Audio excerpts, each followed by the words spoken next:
So welcome back. It's been a long time since I've posted a video on this channel. I'm in the middle of restoring a 1647 copy of the History of Parliament. So this covers the period from 1641 through to I guess 1647 or 1640. So basically the Civil War. This tells the story of, what Parliament was doing and seeing, through that period while Charles I was in Scotland fighting Cromwell's armies and trying to get back to his throne in England, which he failed, of course, at. But I thought it'd be useful doing this video just to talk a little bit about, in general, how I seek out disbound books, what's a fair price to pay for them, and then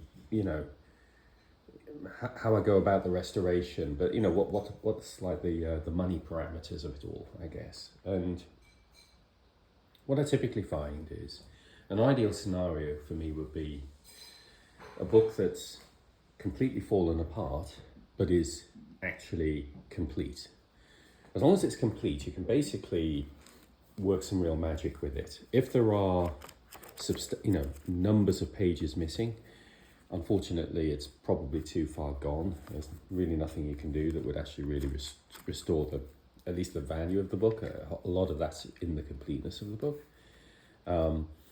If you have one page missing and you have some contemporary paper from another book, you can maybe see if you can create a facsimile just online, basically, with a printer, and disclose as such. But really, you really want it to be complete. Provided it's complete, it can be basically just a loose leaf, a loose collection of signatures like this. That's totally fine. You can actually put something together and really create something wonderful. And this happens to be a complete copy. And the pattern I typically see is when there are estate scales, so maybe the kids are renting out dad's house after he passed. They'll sell the whole estate as a job lot to somebody, and that seller really doesn't have a particular interest in books more than anything else.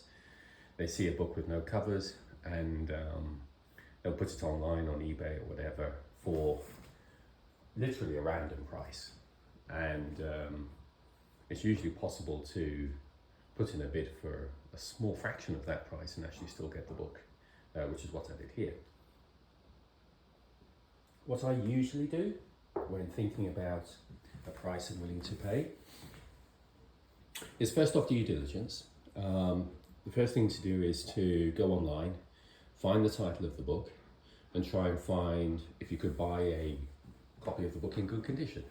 How much would you pay for it? What's its retail price? Maybe you can find a recent auction where the book sold, something like that. And I generally try to go for a multiple, minimum of 5 times, ideally up to 10 times. So for a book such as this is a in good condition, with some nice leather covers and so on it. I'd say a book like this is probably $1,000 book. So I would be willing, therefore, to pay, at an absolute maximum, $200, ideal world, $100 for this. And then I think that's a fair multiple, because obviously you have your time, the cost of the leather, and so on and so forth. But you've also just, you want to be building something that has enduring value. And obviously there are all the other reasons beyond the money, which are, around, preserving history and saving something to pass on to future generations and all of that great stuff, which is ultimately the main motivation I have for doing this. But so you don't overpay, because, people will chance their arm. This particular copy was randomly online for $500. And, I put in an offer that began with a 1, came back with a counter of $200, and, we settled for a little bit higher 1. So you know, folks selling these disbound copies as part of estate sales, they really don't have an inkling of what the book's worth, nor do they care. It's just one object among hundreds that they're just trying to shift and make a turn on, and that's where the opportunity is. So that's basically the kind of rule I follow here.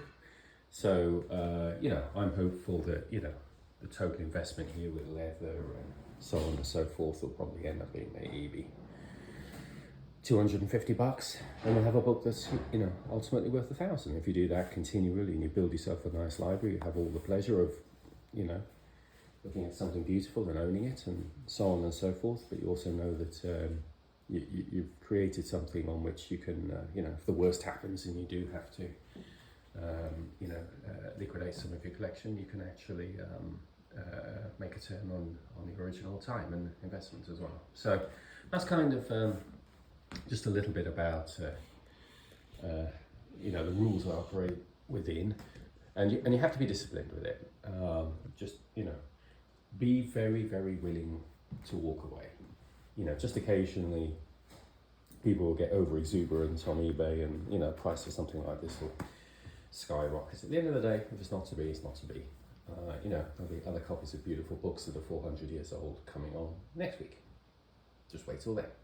And stay disciplined with it and just follow the method, and the result will be over time we'll just build a really, really beautiful collection. Okay. Thanks for watching.